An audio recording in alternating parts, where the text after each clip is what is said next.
말씀의 제목을 함께 나누기로 원합니다. 신앙인에게는 두려움을 이기는 언약이 있습니다.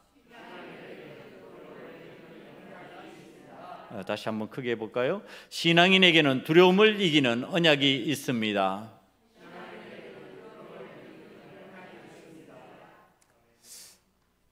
여러분, 이 세상에서 두려움이 없는 곳이 있을까요? 둘러보면 여긴 두려움이 없어 그러면서 사람이 찾아 들어갈 만한 곳이 있느냐? 단언컨대 없습니다. 세상 어디에도 두려움이 없는 곳은 없습니다. 두려움이 없던 곳이 전혀 없었냐? 이 세상에서. 그건 아닙니다. 두려움이 없었던 한 곳을 말하라고 하면은 말씀에 등장하는 에덴 동산입니다. 에덴 동산에서는 두려움이 없었습니다. 그걸 어떻게 알 수 있을까? 에덴 동산의 상황을 보면 그 내용이 나타납니다. 하나님께서 만들어 주신 에덴 동산이에요. 아담과 하와가 거기에 살잖아요. 이 두 사람이 살아가는데 발가벗은 몸으로 살아갑니다. 자신을 다 드러냅니다. 어린아이와 같이. 이 표현이 왜 이런 성경적 표현으로 나타나고 있을까요? 왜 발가벗은 몸으로 사는 아담과 하와를 성경이 표현하고 있을까요? 그 발가벗은 것을 어떻게 알 수 있느냐? 그들이 선악과를 따먹고 나서 비로소 눈이 밝아져서 자신이 벗은 것을 알고 가렸다. 성경이 그렇게 표현하니까 그때는 발가벗고 있었다는 뜻입니다. 여러분, 언제 발가벗습니까? 언제 발가벗은 모습입니까? 발가벗었다고 하는 것은요, 내가 가릴 것이 없다는 뜻이고요, 내가 지금 발가벗은 것은 다 드러내었다는 뜻입니다. 그렇게 다 드러낼 수 있는 것은 두려움이 없다는 뜻입니다. 그러니까 어린아이가 발가벗은 채로 있어도 괜찮은 것이 두려움이 없는 모습이기 때문에 그렇습니다. 엄마의 품속에서, 엄마의 품속에만 있으면 찾아오는 평안이 그가 발가벗어도 괜찮은 상황입니다. 그런데 이 아담과 하와가 발가벗어서 두려움이 없는 모습으로 살다가 두려움이 찾아오는 현상이 일어나죠. 그게 선악과의 문제입니다. 그 이전에는 그들이 두려움이 없었던 이유를 또 찾아보면 우리들이 두려워하는 대부분의 내용들은 무엇에 관계된 것입니까? 의식주에 관한 겁니다. 어떻게 먹고, 어떻게 입고, 어떻게 살지. 이거 해결되면 별 두려움이 없을 겁니다. 그런데 여기에서 이 의식주에서 인간이 해방될 수는 없습니다. 항상 거기에 매여 있습니다. 그런데 이 에덴 동산에서는 이 의식주가 해결되어 있습니다. 무엇을 입을까? 무엇을 먹일까? 무엇을 마실까? 어떤 곳에 살까? 전혀 염려하지 않습니다. 그렇게 하나님께서 만들어주신 좋은 동산, 에덴 동산입니다. 그런데 하나님의 명령에 불복종하는 인간의 모습이 등장합니다. 성경 말씀에는 이 장면을 창세기 3장 8절 이하에서 이렇게 설명하고 있습니다. 그들이 그날 바람이 불 때 동산에 거니시는 여호와 하나님의 소리를 듣고 아담과 그의 아내가 여호와 하나님의 낯을 피하여 동산 나무 사이에 숨은지라. 선악과를 따먹고 나서 지금 하는 아담과 하와의 행동입니다. 여호와 하나님이 아담을 부르시며 그에게 이르시되 내가 어디 있느냐? 이르되 내가 동산에서 하나님의 소리를 듣고 내가 벗었으므로 두려워하여 숨었나이다. 여러분, 성경에서 처음 등장하는 두려움이라는 단어입니다. 그 이전에는 안 썼다는 거예요. 쓸 필요가 없었다는 거예요. 그런데 지금 선악과를 따먹고 나서 숨어있는 아담과 하와가 왜 숨었냐? 왜 그렇게 하고 있냐? 그러니까 하는 말이, 지금 내가 나를 발견했는데, 나를 보았는데 내 모습이 벗었습니다. 그래서 하나님 보시기에 부끄럽습니다. 이것을 표현하는 방식이 두려움입니다. 근데 하나님 앞에 나는 두려운 존재가 되었습니다. 나는 하나님 앞에서 뭔가를 가리지 않으면 안 되는 존재가 되어버렸습니다. 나는 하나님 앞에서 숨어버려야 될 존재가 되어버렸습니다. 다 드러내면 안 될 존재가 되어버렸습니다. 왜? 하나님 앞에 불순종했으니까. 하나님의 말씀을 거역했으니까. 이제 사람들은 두려움을 느끼면서 무언가 숨기고 가리기 시작합니다. 그 방식이 나무 사이에 숨고 나뭇잎으로 가립니다. 자기의 약점을 가리기 위해서, 자기의 두려운 부분을 가리기 위해서 인간이 하는 행동입니다. 이 두려움을 피하는 방식, 가리고 덮고 숨는 인간의 모습입니다. 전에는 어땠을까요?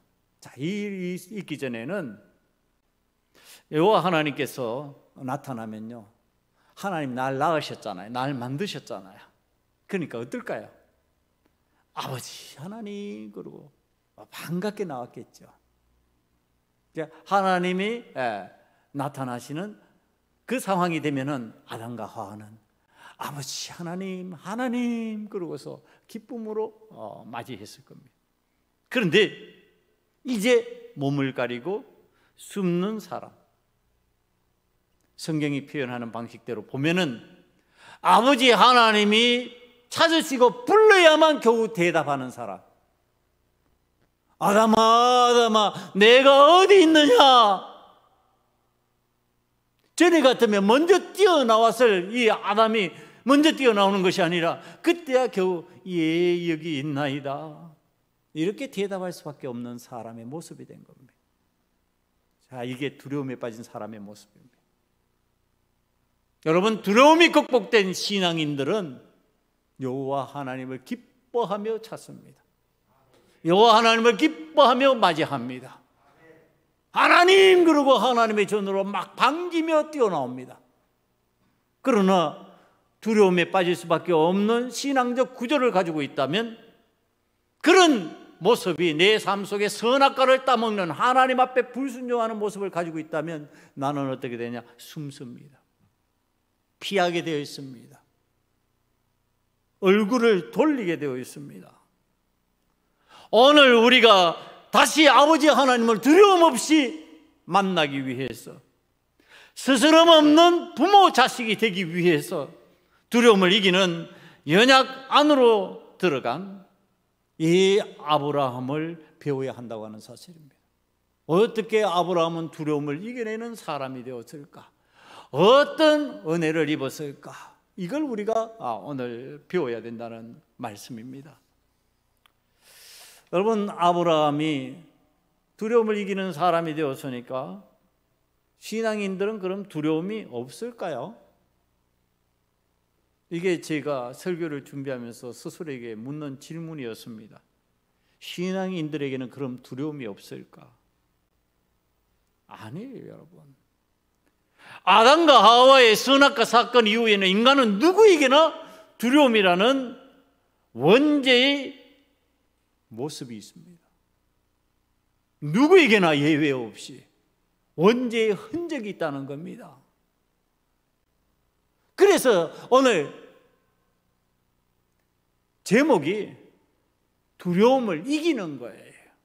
두려움이 없어지는 게, 근본적으로 없어지는 게 아니라 두려움이 오는데, 두려움이 내 삶에 존재하는데, 그런데 이겨내는 겁니다.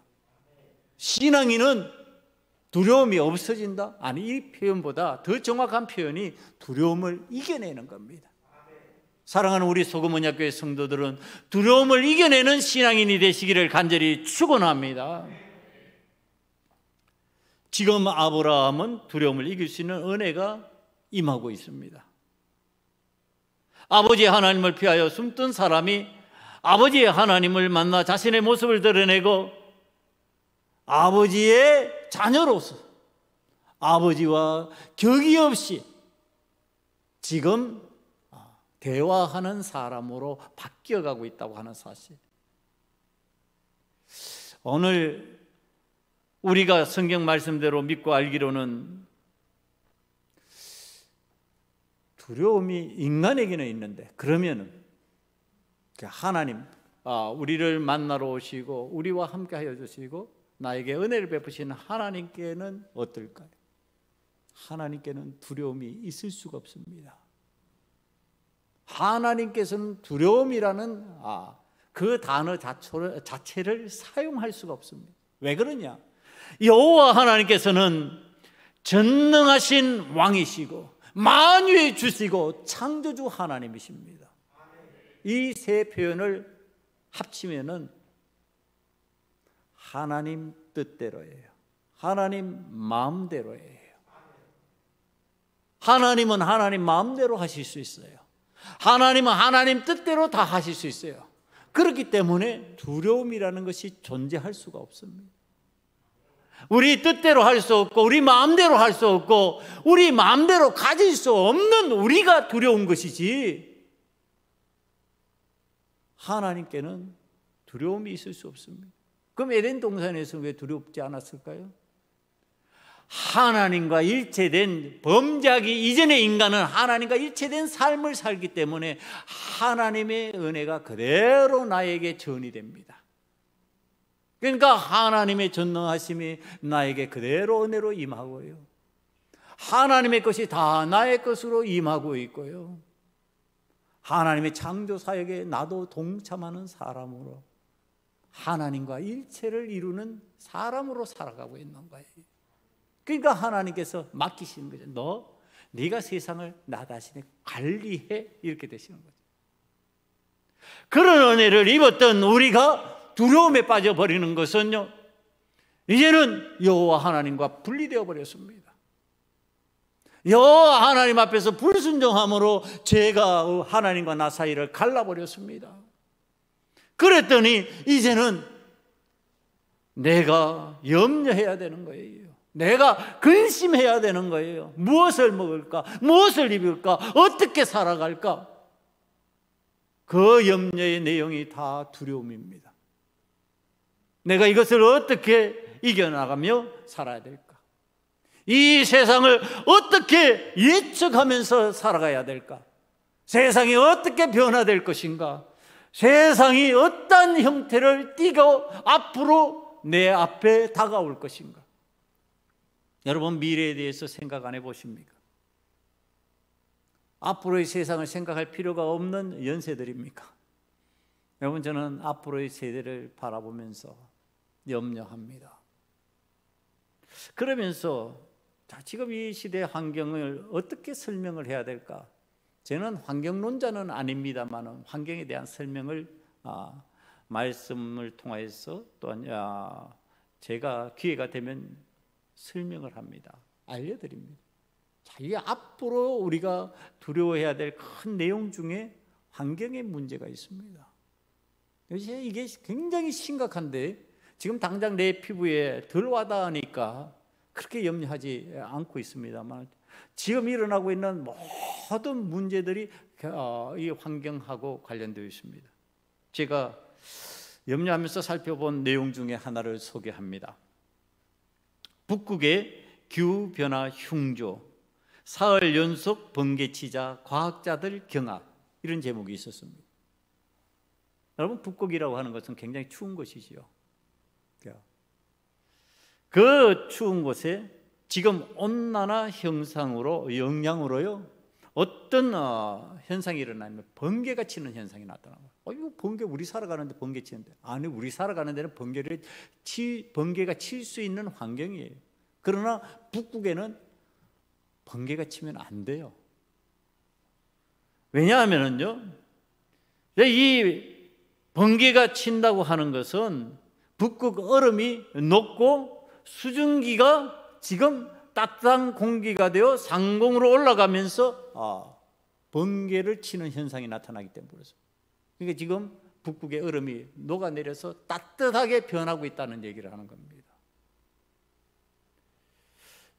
내용을 보니까 북극권에서 여름철 번개 현상이요 2010년 이후 3배가 늘었다고 합니다. 2010년 지금 그렇게 급속하게 환경이 나빠지고 있다는 뜻입니다. 이 북극권에 번개치는 현상이요 뭐 어디로 연결되는지 아십니까? 북극에 번개가 치면서 숲에 불이 붙습니다. 숲에 불이 붙는데, 자 이제 이 숲에 불이 붙으면은 이제 지구 환경이 더 급속도로 파괴되는데요.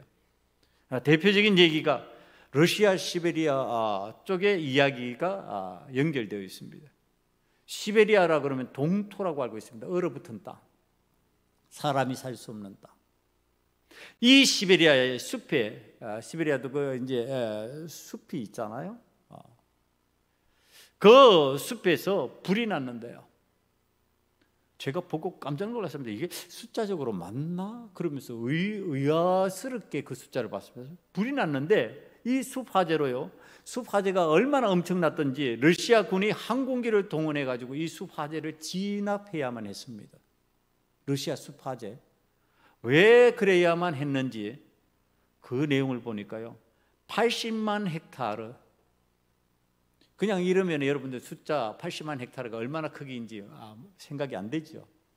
서울 이 면적이요. 우리가 이 서울 면적이 넓다고 생각하잖아요. 서울이 큰 도시라고 생각을 하는데 면적이 6만 500 헥타르입니다. 약 6만 헥타르입니다.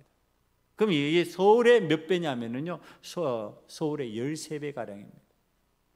여러분 지금 시베리아에 숲에서 불이 붙었는데 그 불 붙어가지고 타버린 것이 서울의 13배 정도 되는 넓이가 타버렸습니다. 그러면 이 면적의 숲이 타버렸다. 어떤 일이 일어날 것 같냔 말이에요. 어마무시하지 않아요? 알래스카, 추운 지방이죠. 이 알래스카에 대형 화재가 발생했어요. 불이 나가지고 그 불이 난 지역을 보니까 7,300 헥타르가 탔어요. 그러니까 서울의 9분의 1가량이 타버렸습니다. 자, 이렇게 되면 어떻게 되냐? 온난화가 점점 심해지는 겁니다. 점점 사람이 살기 힘든 땅이 되어가는 겁니다. 지구가.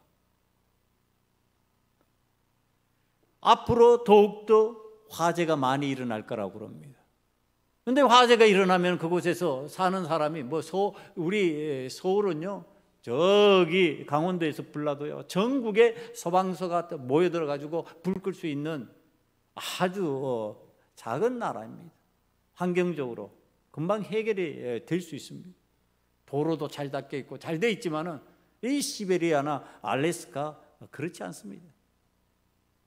그러니까 이게 이제 화재가 일어나면은 감당하지 못할 일들이 되어버리는 겁니다. 그러면서 점점 땅이 사람이 살기 힘든 환경이 되어버리고 있다. 여러분 이게 재앙적입니다. 앞으로 환경의 변화 때문에 우리에게 이루 말할 수 없는 여러 가지 고통이 찾아올 겁니다. 또 환경적인 얘기 하니까요, 요즘에 우리 주변에서 여러분들도 읽어서 다 알고 있는, 들어서 알고 있는 요소수 얘기입니다. 경유차에 들어가는 요소수라고 하는 거.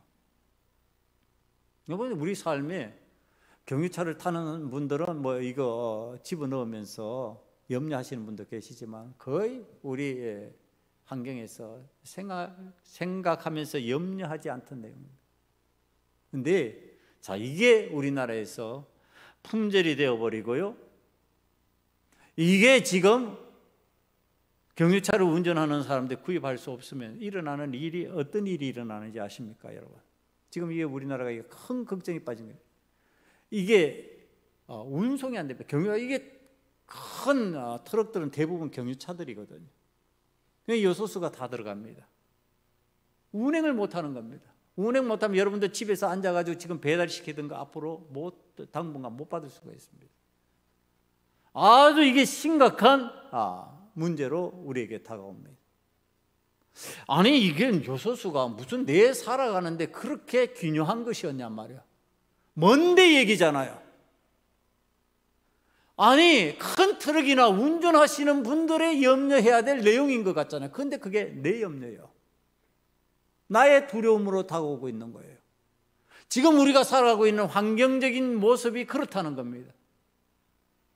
내가 뭔가 직접적으로 당장 주고 사고 팔아야 되는 것이 아니에요. 그게 요소수가 무슨 내가 사고 파는 거예요. 나도 요소수가 뭔지 몰라요. 그런데 그게 나한테 앞으로 심각하게 영향을 미칠 수 있는 환경이 될 수 있는 거예요. 이게 나라가 조치를 잘못 취하면요, 이제 우리나라가 이 항만에서 운행되던 모든 것들이 정지될 겁니다. 그리고 전국의 화물차들이 정지하는 현상이 나타날 것이고요. 이게 엄청난 고통으로 다가올 겁니다. 이게 환경이에요.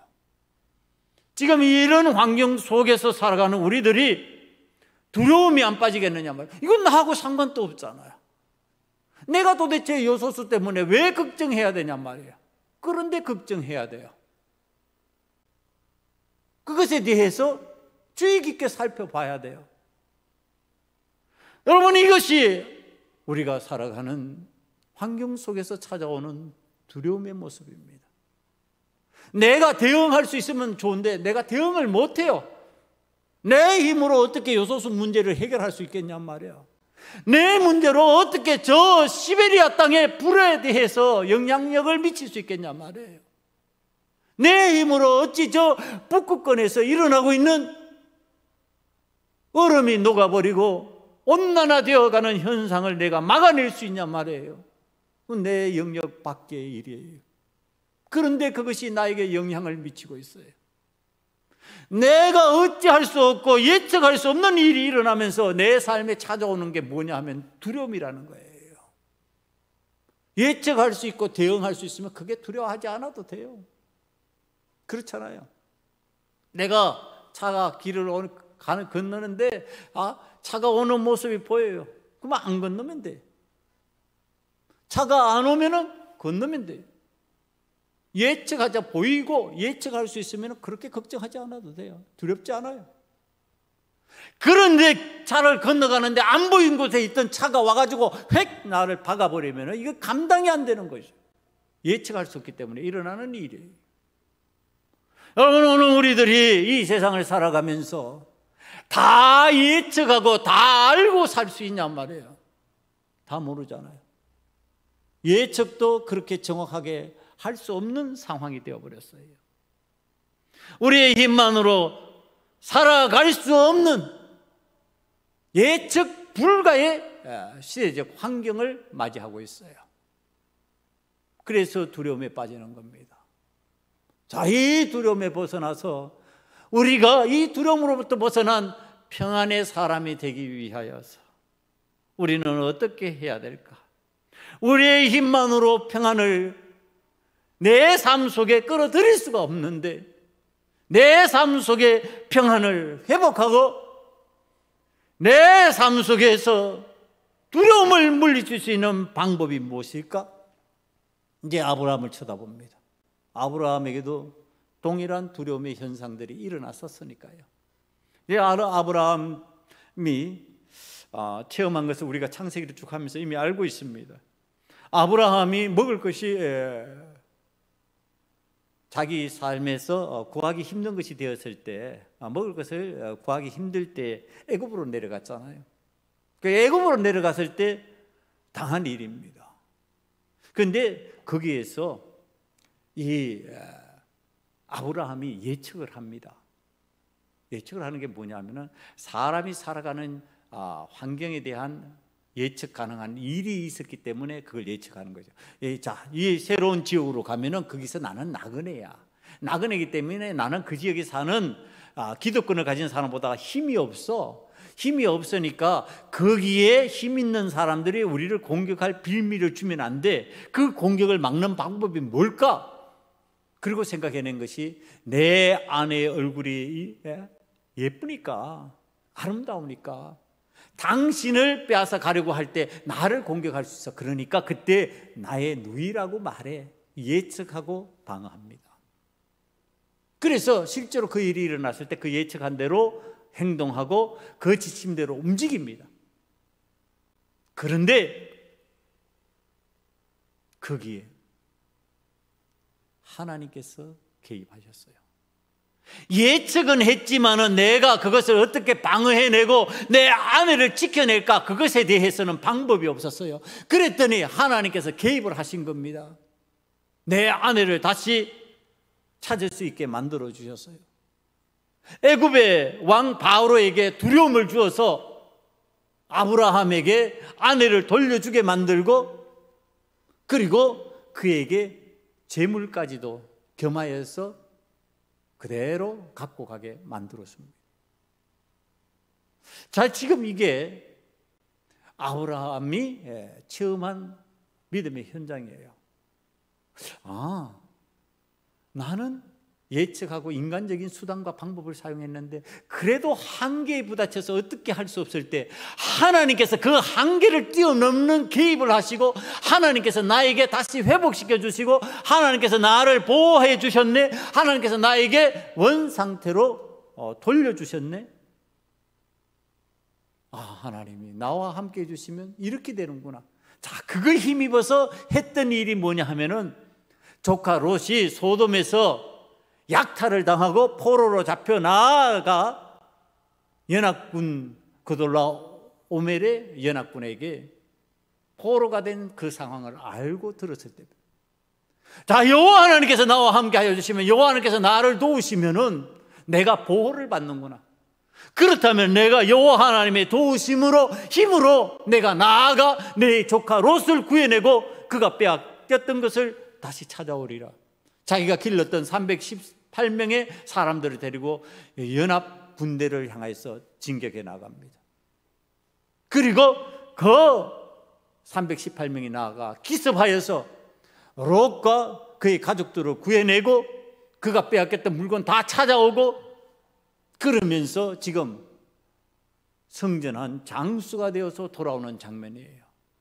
이 용기 있는 족장이 돌아오는 날에, 그때 소돔성의 왕과 멜기세덱이, 이 왕들이 나와서 영접하면서 축복하고 맞이합니다. 자, 여러분, 이러한 삶을 살아가는 위세등등한 사람이 되었잖아요. 그러면 염려가 없을까요? 근심이 없을까요? 아니, 이때니까요. 아브라함에게 두려움이 있어요.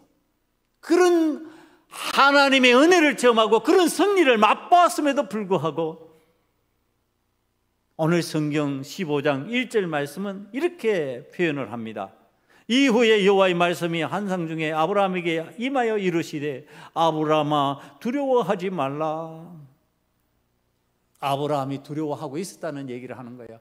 분명하게 하나님의 동행하심을 체험하고 하나님께서 주신 승리를 맛보고 하나님께서 나의 하나님이 되시고 나와 함께 해주시기 때문에 나는 괜찮아, 이렇게 당당하게 살아갈 것 같은데 거기에 두려움이 임하고 있다는 거예요.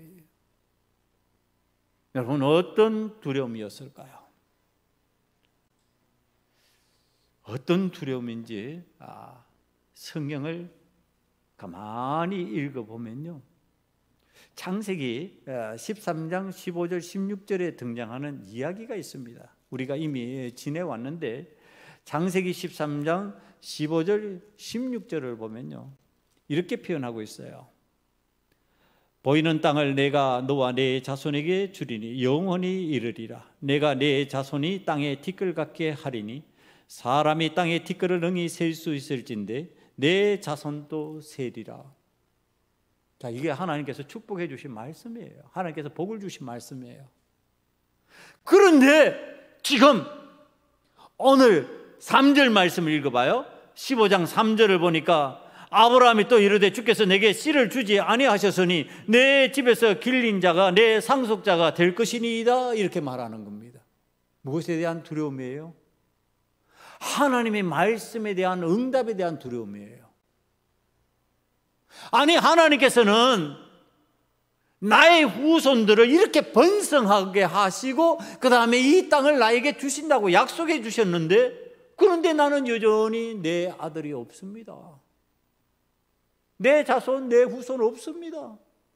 그러니까 아브라함이 마치 항의하듯이 말하는 것이, 다메섹의 엘리에셀이 내 종이지만은 그가 내 상속자가 될 것입니다. 이렇게 말하는 거죠. 이게 뭐에 대한 두려움이에요? 내가 여호와 하나님의 약속을 믿고 기다려야 되는데 그거에 대한 기다림 힘들어요. 그거 이루어지는 거 보기 힘들어요. 안 되잖아요. 지금 없잖아요. 아니, 하나님께서 약속해 주신 그 말씀은 있는데 없잖아요. 지금 내게는 신실한 종 엘리에셀만이 있나이다. 그러니까 그가 내 상속자가 되는 것이지요. 여러분, 저는 이 의미를 압니다. 이 의미를 잘 압니다. 왜냐하면요, 제가 여러분들에게 간증적으로 몇 번 제 꿈 얘기를 해드린 적이 있죠. 제가 20세에 하나님 앞에 꿈을 꿨잖아요. 하나님 앞에 꿈을 꿨는데 일어나면서 했던 소리가, 야, 꿈 좋다. 그러면서 제가 외쳤던 소리가, 근데 내가 목회자가 돼야 되는구나. 그게 첫 마디였어요. 그러니까 그 꿈을 지금 또 얘기하라 그러면요, 오늘 꾼 것처럼, 어젯밤에 꾼 것처럼 생생하게 얘기를 다 할 수가 있어요. 지금도 다 생각이 나요. 그럼 그때 그 꿈에 보면 내가 목회자가 돼야 되겠는데, 자, 목회자가 되게 만드는 그 하나님께서 나에게 보여주신 끝도 없이 펼쳐진 과수를 봤어요. 자, 이게 지금 제 꿈속에서 본 거라니까요. 그러니까 그 과수를 보면서 내가, 꿈 좋다. 근데 목회자가 돼야 되는구나. 여러분, 오늘 여기에 앉아있는 여러분들이 끝없이 펼쳐진 과수는 아니잖아요. 자리에 띄엄띄엄 앉아있는 과수들이잖아요. 자, 이때 여러분 어떤 마음일 것 같아요? 하나님께서 20세 꿈을 주셨으면 지금 40년이 넘었어요. 이제 40년이 넘는 동안에 내가 그 꿈을 잊어버렸을까요? 물론 바쁘게 살다가 늘 꿈을 생각하지는 않으니까 그렇겠지만은, 자, 목회 현장에 들어와서 내가 그 꿈을 잊어버리고 살까요? 안 잊어버려요. 그런데 이루어졌어요? 안 이루어진 것 같아요. 마치 요셉이 꿈을 꾸고 고난을 당하면서 그 과정을 거치면서 그 꿈이 이루어져서 형들이 와서 절하는 그날까지 요셉의 마음이 아마 이와 같았을 거라는 생각을 합니다. 언제 이루어질까? 감옥에 들어가서 언제 이루어질까? 남의 집 종살이 할 때 언제 그 꿈이 이루어질까? 아니, 총리가 되면 금방 이루어질 것 같은데 금방 그것도 또 이루어지지 않아요. 형들이 찾아온 것은 한참이 지나고 났어요. 그때까지 기다려야 되는 거예요. 그때 그들이 절할 것이니까. 여러분, 제가 하나님 앞에서 목회자가 되는 거 알았어요, 20대에. 그리고 자, 목회자가 되어서 그 꿈을 이루기까지 하나님 앞에서 기도하면서 지금 나와 있는데, 그 꿈이 이루어졌냔 말이에요. 성전 건축은 됐어요. 그런데 그 꿈이 이루어졌냐고요? 안 이루어졌죠. 자, 이러면은 하나님 앞에서 어떤 마음이 드냐 하면은요, 하나님, 이게 무슨 나의 허물이 있는 것입니까? 내가 하나님 원하지 않는 목회를 하고 있습니까? 내가 하나님 기뻐하지 않는 목회를 하긴 하고 있습니까? 하나님 앞에 안 물을까요? 묻죠. 일종의 두려움이에요. 하나님, 나에게 그 꿈 이루시지 않으시렵니까? 여러분, 저는 지금 아브라함이 하나님 앞에서 그 놀라운 하나님의 음성을 듣고 하나님의 언약을 지금 받은 사람이에요. 그런데 내게 지금 자식이 없다니까요.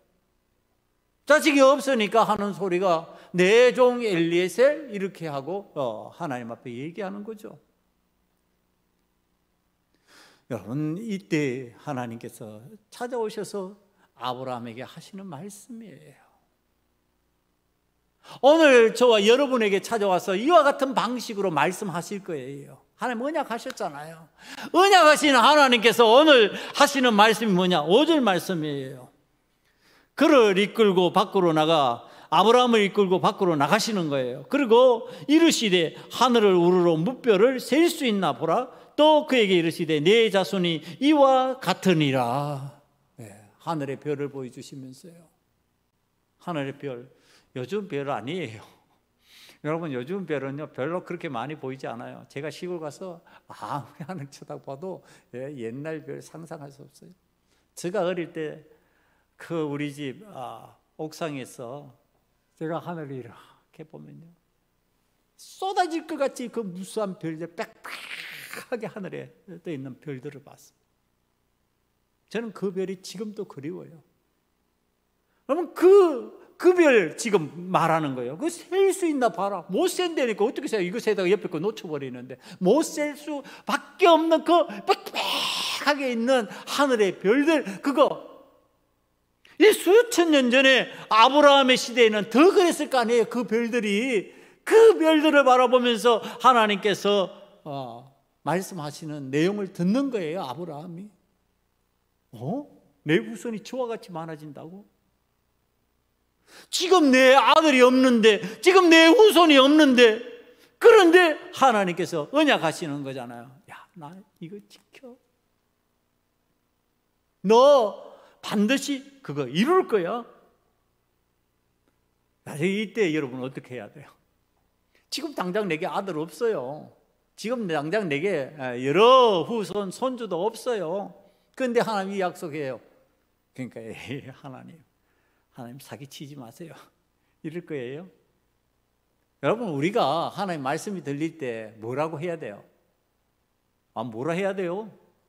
아멘 해야죠.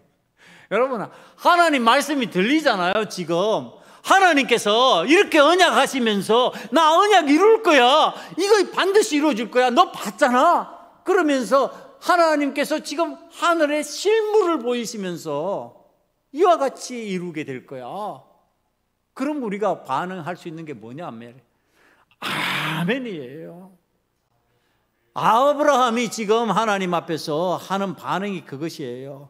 봐라, 이와 같을 것이다. 그랬더니 6절에요 뭐라고 그랬다고요? 아브라함이 여호와를 믿으니 여호와께서 이를 그의 의로 여기시고, 뭐라고 그랬다고요? 믿어서 어떻게 했어요? 우리 같이 표현한다면 아멘 한 거예요. 사랑하는 성도 여러분, 하나님의 복 주시는 말씀이 여러분에게 임할 때 아멘으로 하답하시기를 간절히 축원합니다. 아멘 하셔야죠. 아멘 했어야 그게 내게 이루어지는 거죠. 지금 아멘 하고 이 아브라함이 받는 거예요. 그랬더니 하나님께서 이 믿음을 그의 의로 여기셨어요. 내가 이 믿음을 가지고 있으니 내가 너를 의롭게 여긴다. 하나님과 의의 문제를 얘기한다는 것은 뭐냐면요, 하나님은 의로우신 분이시기 때문에 의롭다고 인정받는 것은 하나님과 교통한다, 하나님과 함께한다, 하나님과 더불어 간다는 뜻이에요. 불의하면 하나님과 함께 할 수가 없어요. 하나님과 동행할 수 없어요. 그러니까 하나님이 이제 너와 함께 동행할 거야. 너를 이 땅에 소유주로 삼게 만들고 너희 후손들이 이걸 누리게 만들 거야. 내가 너를 이곳으로 이끌어낸 것은 이와 같은 복을 주기 위함이야. 그러시면서 하나님께서 너를 갈대아 우르에서 이끌어내지 않았느냐? 너가 나그네 되는 두려움이 있었지만 그 두려움을 이겨내고 여기까지 따라오지 않았느냐?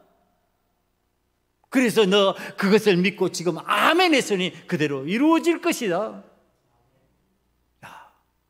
이러면요, 기쁨이 충만해져서 아멘 하면 그냥 끝나버리는 거예요? 아니, 그렇지 않아요. 이 아브라함이 이걸 확증하기 위해서 하나님, 그럼 내가 이 땅을 소유로 받은 것을 무엇으로 알리까 하고 하나님 앞에 묻습니다. 하나님과 나와 언약을 이루는 것을 내가 무엇으로 알 수 있을까요? 그랬더니 하나님께서 이제 말씀하시는 거예요. 나를 위하여 3년 된 암소와 3년 된 암염소와 3년 된 수량과 산비둘기와 집비둘기 새끼를 가져올지니라. 제물을 가져오라는 겁니다. 제물을 가져와서 예물을 드리고 제사를 드리라는 거예요. 지금 예물을 준비하고 하나님 앞에 제사 드리는 예배자가 되는 거, 내가 아멘 했으니 내가 여호와 하나님을 예배합니다. 내가 여호와 하나님을 경배합니다. 내가 여호와 하나님 앞에 예물을 드립니다. 이렇게 되는 거죠. 아멘 하면 어떻게 한다고요? 하나님 앞에 드리고 싶어지는 거죠. 하나님께 드리고 싶은 자가 되는 거죠. 하나님의 은혜를 받았으니 내가 하나님 앞에 드리겠나이다. 하나님 앞에 내가 이와 같은 것으로 감사하겠나이다. 자, 그런데 이렇게 하나님 앞에 드리면서 예배자가 되겠다고 하나님 앞에 약속한 것 그대로 아브라함이 실행했는데요. 또 성경이 표현하는 게 두려움이에요. 12절로 넘어갑니다. 해질 때 아브라함에게 깊은 잠이 임하고 큰 흑암과 두려움이 그에게 임하였더니, 큰 흑암과 두려움이 임했어요. 또 두려움이 임했어요. 하나님 앞에 예배자가 되고 하나님 앞에 드리고 기뻐하면서 하나님 나에게 복된 약속을 해주셨으니, 언약해 주셨으니 내가 그것으로 인하여 하나님을 경배합니다. 하나님 앞에 감사합니다. 그랬으면은 하나님 앞에서 기뻐하면서 두려움이 사라져야 되는데 두려움은 사라지지 않고 있어요. 우리 삶의, 신앙인의 삶에 그렇다는 겁니다. 예배자가 되었다고 두려움이 사라지는 게 아니라 두려움을 이기는 사람으로 변화된다는 과정을 지금 설명해 주는 겁니다. 두려움을 이기는 자가 되는데, 자, 이번에는 이제 무슨 두려움일까요? 보니까 두려움이 그에게 임한 내용을 살펴보니까 무엇이냐 하면 하나님 앞에 이렇게 예배하고 하나님 앞에 제물을 드리고 복을 받은 아브라함의 삶의 후손인데요. 13절 말씀을 보면요, 깜짝 놀랄 얘기를 말씀이 하고 있어요. 여호와께서 아브라함에게 이르시되 너는 반드시 알라. 내 자손이 이방에서 객이 되어 그들을 섬기겠고 그들은 400년 동안 내 자손을 괴롭히리니. 그랬어요. 여러분, 400년 동안 노예가 된다는 경고의 얘기였어요. 이게 지금 내 후손이, 내 아들의 후손들이, 그들이 노예가 되어버린다.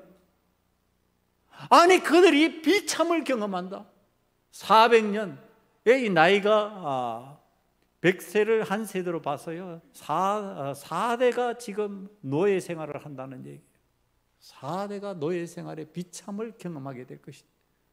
거기에 나그네 되어서 나그네의 고통을 경험할 것이다. 여러분, 이게 두려움이에요.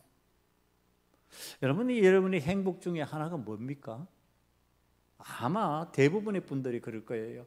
내 자손이 잘 되면 그게 행복의 조건이에요. 그렇죠? 내 자손이 안 되면요, 어때요? 그게 힘들어요. 불행해요. 불행하게 느껴져요. 내 자손이 뭔가 성공하면 꼭 내가 성공한 것 같아.